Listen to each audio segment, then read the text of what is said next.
The story happened at the hospital where my mother worked. I was very young that year. After school, I would often go to the hospital to wait for my mother to get off work and then go do all my homework. But that day, my mother left work later than usual until 7 o'clock in the evening, but still no sign of her. I also finished my homework a long time ago. Seeing that I was bored, my mother's colleagues gave me a tablet to watch cartoons. After a long time, I also saw my mother walking in with a colleague from outside, and everyone seemed to be giving someone first aid. My mother and her colleagues pushed the hospital bed very quickly with very serious expressions. But at that time, I was very young. I did not understand the patient's situation and my mother's work, so as soon as I saw my mother, I was very happy and ran out to call her. In return, my mother was very upset, so she asked me to sit at the table and wait for her and not to make a fuss. My mother's reaction scared me a bit. After that, my mother quickly pushed the patient away, leaving me alone in the hallway. I was a little sad, lonely, and about to cry because I was yelled at by my mother and also waiting for too long. But I also loved my mother, so I didn't want to make her sad. So I was depressed and decided to go back to the front desk to continue waiting. But just halfway through, suddenly a cold wind blew from somewhere, making my skin turn into goosebumps. It was almost summer, so there couldn't be such a cold wind. The wind was so cold that it made my body cringe, and I felt like the cold air got closer and closer to me, getting colder and colder. Suddenly a patient was walking past me, and I felt a chill emanating from him that made me look up.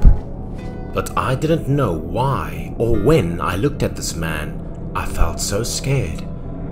This feeling made my body tremble. Then he also turned his head and looked at me.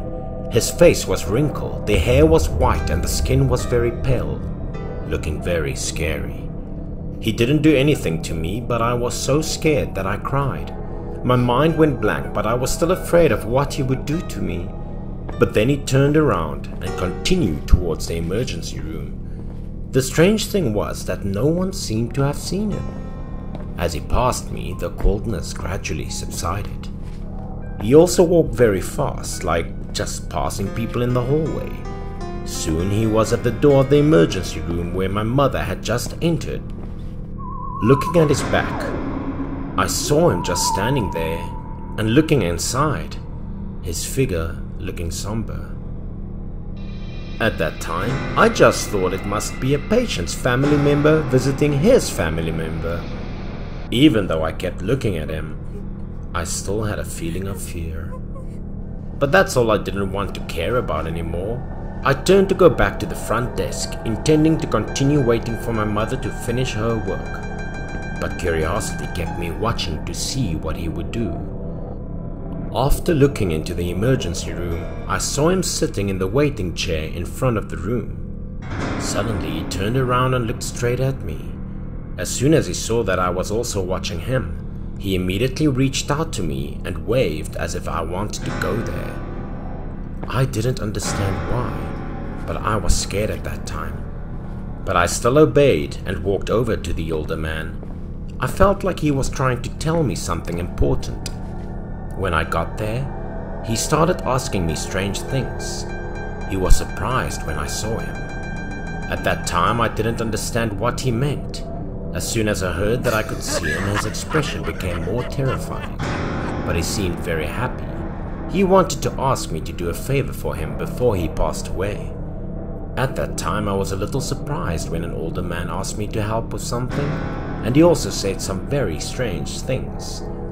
Without waiting for my consent, he asked me to meet his son and said that there was a passbook under the drawer in his room. He couldn't speak now. He could only count on me. Hearing this, I still wondered why he didn't say it by himself, and where was he going to go after all? Before I could reframe what he had just asked, the door to the emergency room opened. Mother and her colleagues also came out from the inside, accompanied by disappointed expressions. Seeing me, my mother was also very surprised. Quickly asked me what I was doing here, why not wait for her at the front desk? Walking around was easy to get lost. I quickly explained about the older man talking to me. So while crying I sobbed, pointed to the waiting chair, saying that the older man was sitting there. But when I looked back, the older man was no longer there.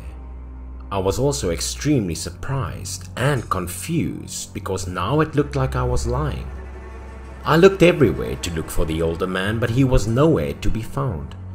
At this time, my mother started to get annoyed and frustrated because she thought that the work was stressful and I still came to disturb her, so she quickly took my hand and pushed me away. I cried as I tried to explain to my mother and everyone about the older man. I also did not forget to describe to my mother the appearance of that older man, hoping everyone would believe what I said. But hearing this, everyone was surprised and a little panicked, because the person I just described was exactly like the older man who died in the emergency room that my mother and colleagues had just tried to save. Hearing this, my mother and everyone suddenly became silent because of panic, but I neither understood nor realized. I just thought that they didn't believe me, so I still tried to explain.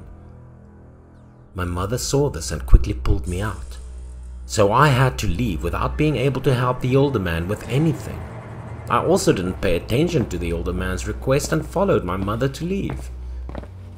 That night, after having dinner, I quickly went to bed because the following day was the first day of the week I had to go to school. After falling asleep for a while, I suddenly felt someone standing next to my bed. The cold air began to spread throughout the room. That made me wake up. I started to open my eyes. In my reverie, I saw a dark figure approaching in front of me. Immediately after that, I had to open my eyes wide and got up. In front of my eyes was the older man's face at night. His eyes widened and his tone was extremely angry. He whispered in my ear about my failure to help him deliver the word. I panicked and screamed at that moment. Looking back now, I feel lucky that the older man didn't do me any harm. My parents in the next room also heard the screams and ran to my room in a panic. The light was turned on and the older man also disappeared. Seeing my parents, I quickly hugged and sobbed. I told them about the older man who came to find me because I didn't help him. Only now did my mother listen and ask me to explain everything. Before, although I wanted to clarify, she still thought that I was too young for her to listen to me. I started talking about the cold wind in the hallway and how I met the strange older man. Then, what the older man asked me to tell his son. I also talked about seeing the older man standing next to the bed with an angry expression. The very following morning, my father was off work and took me to the hospital. My mother also found information about the older man and met his son. I told the son everything. He was also very surprised and emotional. Just the next day, the son came to see my family, and he bowed his head to thank us for actually having a passbook in the drawer that his father had left behind. If it weren't for me, the older man wouldn't have been able to get away with peace of mind.